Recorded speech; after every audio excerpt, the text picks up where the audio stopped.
Attorney Christina, kung sakali man na possibly ito yung paulit-ulit sinasabi ng Duterte side that they will really file an interim release, paano nyo po kaya posibleng matulungan yung ating prosecutor? Ano yung mga isusumiti nyo pang depensa po sa korte bilang argument laban dun sa pansamantalang paglaya? Yung isang dahilan para hindi i-grant ang interim release ay yung posibilidad na manira ng ebidensya. At yung ebidensya yan ay tao, testimonya, o kaya papeles, documentary. At kung sa pananaw ng mga biktima, so tatanungin kami ng views and concerns. Kung sa pananaw ng biktima, natatakot sila at may intimidate sila. At kung merong magre-report na may nangyayari ng kababalaghan, kumbaga, pakikinggan yan ng huwes.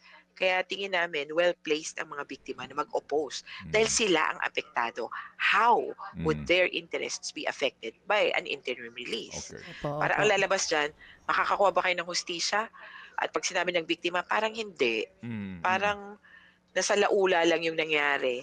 mm, Sasabihin siguro ng korte, okay, we need to listen to them mm, because in the first place, this case mm. is for them. Okay.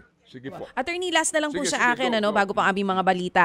Sinabi niyo po nung nakaraan na posibleng madagdagan ang kaso ng Pangulo dito po sa pambabash, sa hindi lang sa mga abogado na may hawak po dito sa kaso, lalo na po dun sa mga pamilya ng biktima ng EJK victims. Ano pong posibleng kaso ang maidadagdag doon?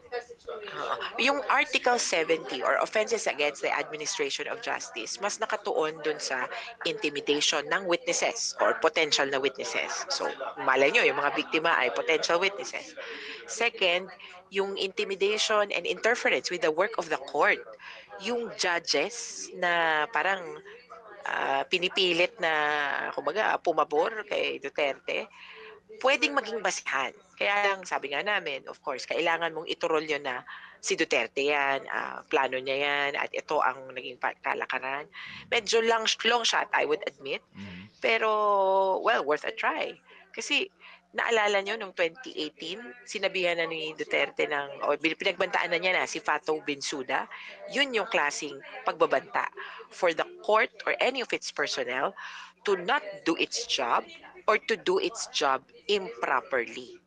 Yan yung pinaparusahan dun sa Article 70, offenses against the administration of justice.